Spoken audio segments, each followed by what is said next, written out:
Welcome to Comic Movie 10, where you get insight into everything comic book movies and television related in 10 minutes or less. I'm Joe Kane. And I'm Dan Kane. No relation. relation. Hey, don't forget to subscribe and share and keep up with us at hecklerkane.com.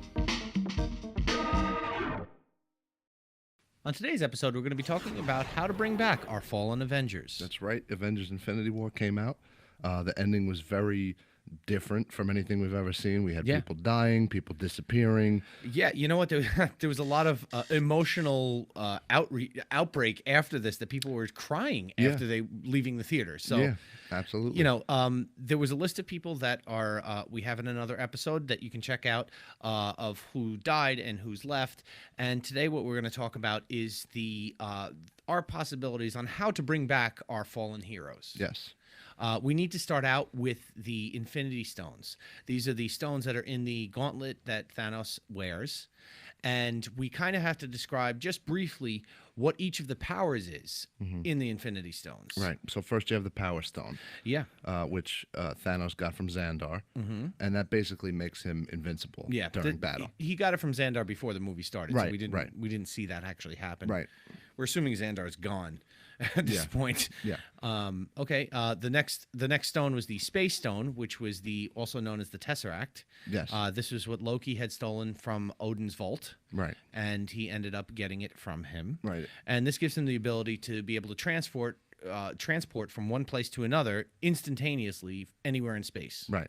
The third stone was the Reality Stone, which he got from Nowhere, which is actually the name of a place. Yes. Not just Nowhere. It's a giant skull of one of the old creatures that they had there, and and somebody online is going to mess with me on that one because I can't remember the name of it. So leave it in the comments if you remember the name, what the giant skull is that Nowhere is actually residing on. Yes. But that stone helps bend reality, basically. Yeah. He can do certain things, like when he chopped Drax up into different blocks and he hit the floor. Yeah, and turn Mantis into a ribbon. Yeah, turn her into a ribbon. He was attacked by Gamora. Yeah.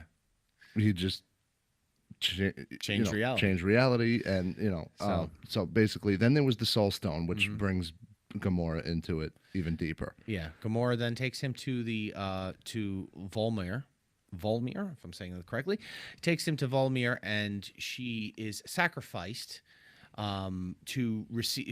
Thanos to receive the Soul Stone. Yes, you have to sacrifice a loved one. Yes. In order to get the Soul Stone. She is the only person he cares about. Yeah, in the entire universe. Yeah. That he's about to cut in half. Yeah. So, and it connects him with all the souls in the universe. Yeah. So basically, sacrifices her, gets the Soul Stone. We talk about the Time Stone. The Time Stone is the green one that Doctor Strange had worn in the Eye of Agamotto, which has been around his neck for his movie and obviously in the more recent movie. Right. This is the ability to turn back time. Yeah. As simple as it sounds. It's the Time Stone, and it turns back time. Right.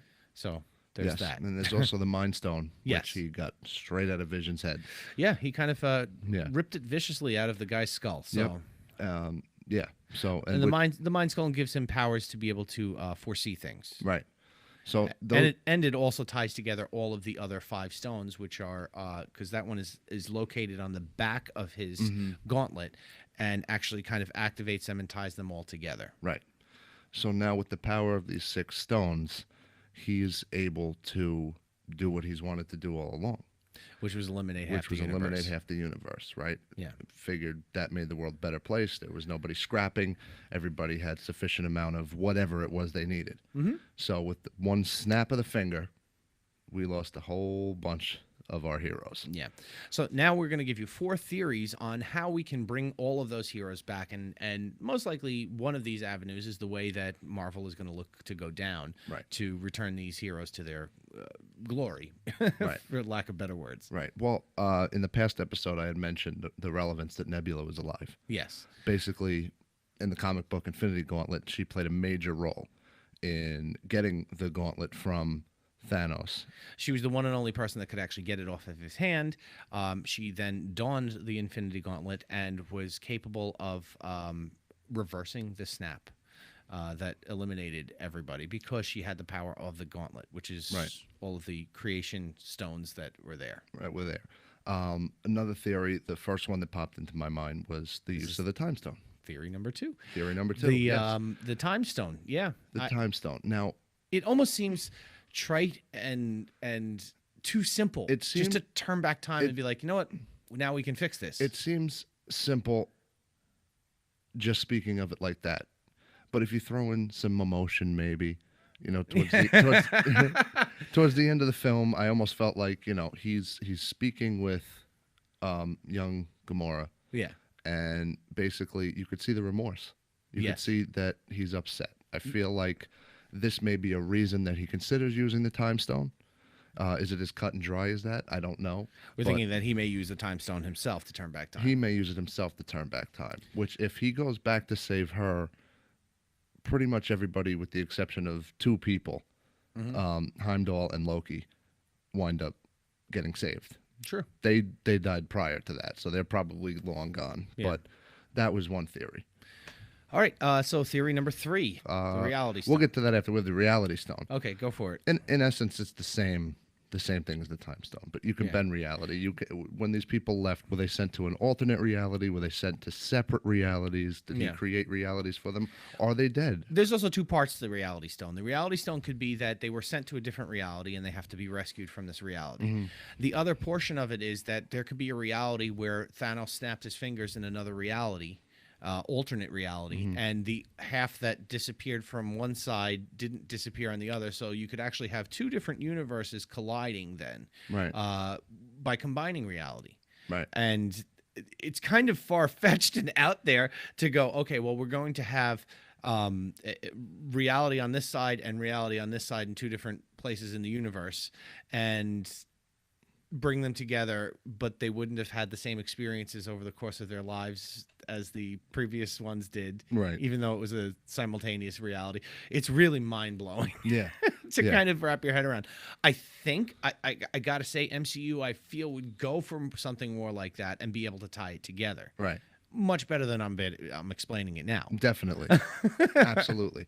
And then we had another big theory with the Soul Stone. This is theory 4. Which was one that you should explain. This was your This is something. Now we've heard previous theories about, like, Gamora, and because that was from the comics, and then we heard theories about the time stone, because honestly it's very trite. It's very, just turn it back and fix it. It's too simple.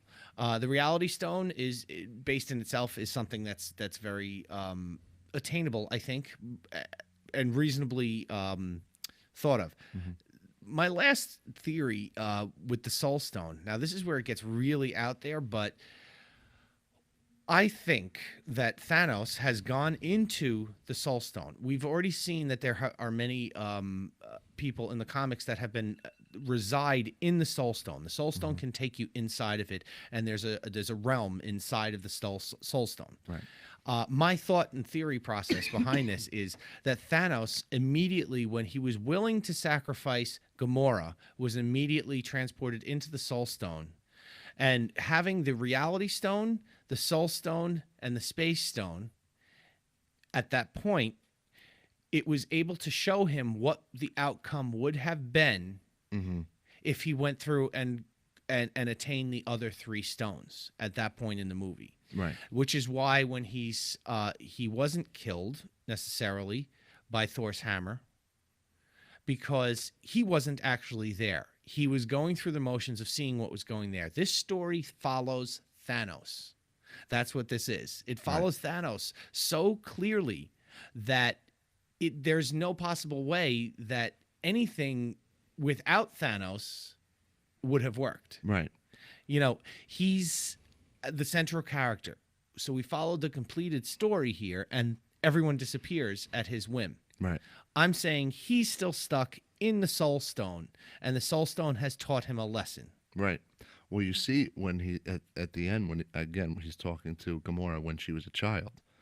Yeah. That would make sense that it was the Soul Stone. I mean, again, this is the only person she cared about. This is the moment where he can't turn back. He's getting rid of her to get the Soul Stone.